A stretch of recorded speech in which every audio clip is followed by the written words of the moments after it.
लोकसभा चुनाव में भले ही अभी 2 साल बाकी हों, लेकिन देश में इसकी धमक अभी से ही सुनाई दे रही है। एक तरफ नीतीश कुमार की अगुवाई में तीसरा फ्रंट खड़े होने की आहट सुनाई देता नजर आ रहा है, तो वहीं पर दूसरी तरफ कांग्रेस भी अपने युवराज यानी कि राहुल गांधी के नेतृत्व में भारत जोड़ो यात्रा के बहाने अपना वोट बैंक बचाने में जुटी हुई है। ऐसे में भारतीय जनता पार्टी ने भी चुनावी बिगुल बजा दिया है। एक तरफ भारतीय जनता पार्टी को अपनी 2019 की जीत की सफलता दोहराने की चुनौती है, तो वहीं पर दूसरी तरफ उन सीटों पर भी कमर खिलाने का चैलेंज है जहां पर भारतीय जनता पार्टी को सफलता नहीं मिली। बीजेपी उन 11 राज्यों में अपनी पैठ बनाने में लगी है जहां पिछली बार उनका खाता भी नहीं खुल पाया था, और साथ ही उन्होंने 209 सीटों पर भी नजर बनाई हुई है जहां दूसरे नंबर पर रही कांग्रेस इस बार जीत की जुगत करती नजर आएगी।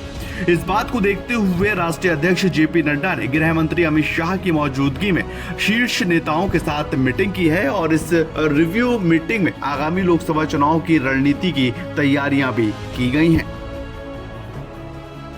तो वहीं पर आपको बताते हैं, भारतीय जनता पार्टी बीते चुनाव में जिन 11 राज्यों के अंदर अपना खाता नहीं खोल पाए थे, उन राज्यों में कुल 91 लोकसभा सीटें आती हैं, जिसमें तमिलनाडु, केरल, आंध्र प्रदेश और पुडुचेरी शामिल है। वहीं पूर्वोत्तर में सिक्किम, मेघालय, नागालैंड और मिजोरम है। इसके अलावा दादर व नागर हवेली के साथ अंडमान निकोबार और लक्षद्वीप भी शामिल है। तमिलनाडु में 39, आंध्र प्रदेश में 29 और केरल में 20, मेघालय में 2 और बाकी राज्यों में 1-1 लोकसभा सीट है।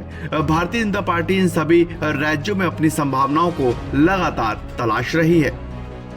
भारतीय जनता पार्टी की निगाह तमिलनाडु में जयललिता के बाद आपसी कलह के चलते बिखरी एडीएमके पर भी है। वहीं आंध्र में भी भारतीय जनता पार्टी की नजर टिकी हुई है, जिसको लेकर आंध्रा में राष्ट्रीय कार्यकारिणी की बैठक की गई। इतना ही नहीं, भारतीय जनता पार्टी के राष्ट्रीय नेतृत्व की सक्रियता इन दिनों हैदराबाद में भी दिखाई दे रही है। केरल में पहले से ही भारतीय जनता पार्टी ने अपने पैर जमाए हुए, हालांकि इसका असर विधानसभा चुनाव में ज्यादा देखने को नहीं मिला, लेकिन भारतीय जनता पार्टी ज्यादातर सीटों पर कांग्रेस को पछाड़कर दूसरे नंबर की पार्टी बनने में सफल रही है। अब भारतीय जनता पार्टी के लिए सबसे बड़ी चुनौती उन 4 राज्यों की है जहां पिछले लोकसभा चुनाव में पार्टी ने बेहतर प्रदर्शन किया था, लेकिन इस बार जीत की राह काफी मुश्किल दिखाई दे रही है। ये 4 राज्य बंगाल, बिहार, पंजाब और महाराष्ट्र हैं। इन 4 राज्यों में भारतीय जनता पार्टी ने 60 सीटें जीती थी, लेकिन पंजाब में 2 लोकसभा सीटें जीतने वाली भारतीय जनता पार्टी विधानसभा चुनाव में अकाली दल के बिना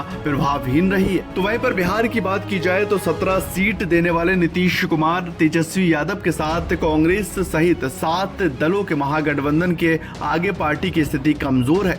महाराष्ट्र में भी भारतीय जनता पार्टी की 23 सीटें थी, लेकिन इस बार उनके सामने उद्धव की शिवसेना, कांग्रेस और एनसीपी के महाअघाड़ी के मिले जुले वोट बैंक से जीतने की चुनौती होगी।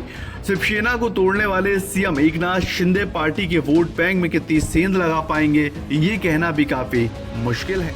भारतीय जनता पार्टी इस बात को जानती है कि 2019 के लोकसभा चुनाव में जहां पार्टी को पूरी सीट मिली थी, तो वहीं पर 2024 में इन जगहों पर सीटें घट भी सकती हैं। इसलिए ऐसे राज्यों में भी भारतीय जनता पार्टी का फोकस है जहां पार्टी को उम्मीद है कि यहां पार्टी कुछ अच्छा कर सकती है। भारतीय जनता पार्टी की कोशिश है कि हारी हुई सीटों का फीडबैक लेकर चुनावी रणनीति बनाई जाए और जनता की उम्मीदों के मुताबिक प्लान तैयार करके इन सीटों पर भी भगवा फहराया जाए। ओकार न्यूज पॉलिटिकल डेस्क।